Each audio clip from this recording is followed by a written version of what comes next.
NFTs are not dead. I'm telling you here first, all right? Before I get into what I'm talking about today, I'm not a financial advisor, I do this for education purposes only. I'm talking about NFTs are not dead. Watch what I've got to tell for you in this video. Let's go.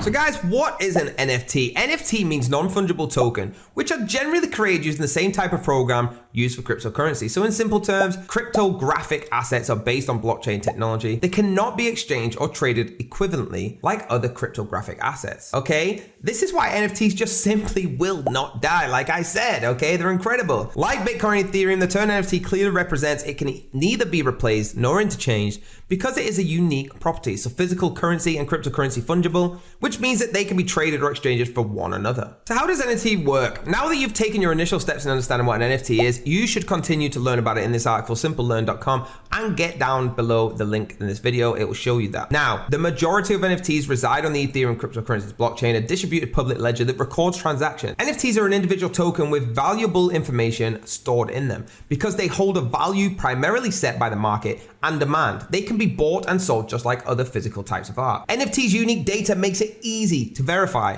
and validate their ownership and the transfer of tokens between one another. Now guys, like I said, NFTs just will not die. They did die and they're back, okay? They will not go away. It's incredible. The inventor of non-fungible tokens says he spent the last 2 years lurking from the excitement to dread, although artist Kevin McCoy says it is gratified to see people engaging with what started as his own private thought experiment. He claims to be terrified by the gold rush it inspired. In March 2021, during the early throes of NFT mania, a single token tied to an artwork called Every Days, the first 5,000 days by digital artist Beeple, sold for almost $70 million, guys, okay? When McCoy and his partner entrepreneur Anna Lil Dash pitched the idea for a unique crypto-like token that demonstrated ownership of digital goods back in 2014, they had some sense it was an important idea. The intention was to create a mechanism for tracing the provenance of digital work and give small artists a new way to make money. But McCoy says he never imagined NFTs would become a conduit for financial speculation like it has today. Told you they were not dead, guys. That's all I've got for you today. Please hit that like button, hit the subscribe button, hit the bell if you want to be notified,